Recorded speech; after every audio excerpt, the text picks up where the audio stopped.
हरि ओम श्रीकृष्ण परब्रह्मणे नमः।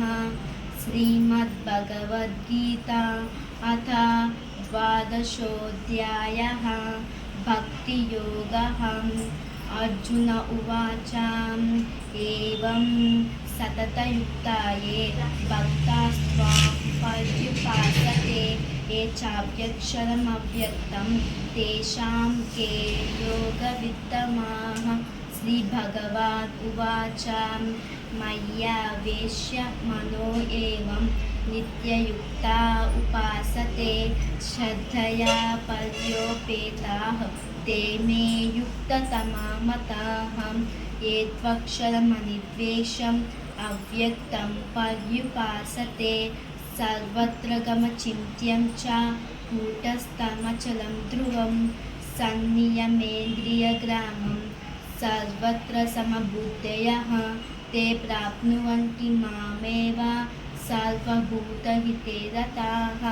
क्लेशोऽधिकतरस्तेषाम् अव्यक्तासक्तचेतसाम् अव्यक्ता हि गतिर्दुःखं देहवद्भिरवाप्यते।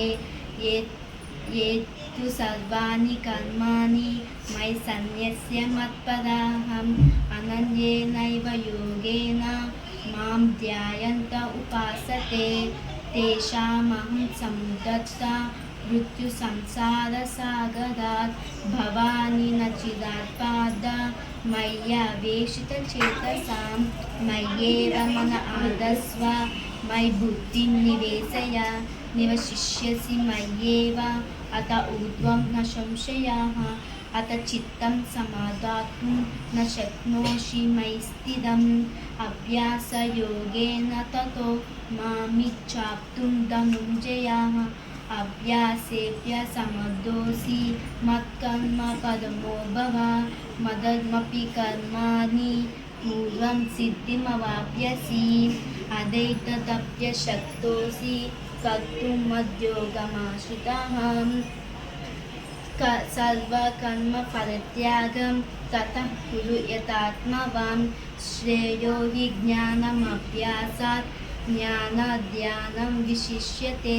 ध्यानात् कर्मफलत्यागः त्यागश्चान्तिरनन्तरम् अद्वेष्ट सर्वभूतानां मैत्रः करुण एव च निर्ममो निरहङ्कारः समदुःखसुखक्षमी सन्तुष्टो सततं योगी यतात्मा दृढनिश्चयः। मय्यार्पितमनोबुद्धिः यो मद्भक्तः स मे प्रियः। यो न यस्मानो द्विजते लोकानो द्विजते च यः हर्षभयोद्वेगैः मुक्तो यस्य च मे प्रियः। अनपेक्षा श्रुतिर्दक्ष उदासीनो गतव्यर्थः सर्वारम्भपरित्यागी यो मद्भक्तः स मे प्रियः। श्रेयो हि न द्वेष्टि न शोचति न काङ्क्षति शुभाशुभपरित्यागी यस्य मे प्रियो यस्य मे समशत्रौ च मित्रे च तथा मानवामानयो शीतोष्णसुखदुःखेषु समसङ्गविवर्जितः।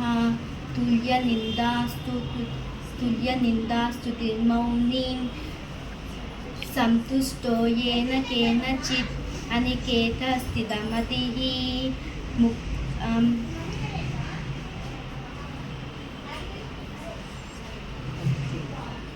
प्रियो न भक्तिमान् प्रियो नरः ये तु धर्म्यामृतमिदं यथोक्तं पर्युपासते श्रद्धदाना मत्परमा भक्तास्तेऽतीव मे प्रियाः। ॐ तत्सदिति श्रीमद्भगवद्गीतासु उपनिषत्सु ब्रह्मविद्यायां योगशास्त्रे श्रीकृष्णार्जुनसंवादे भक्तियोगो नाम द्वादशोऽध्यायः। धन्यवादः।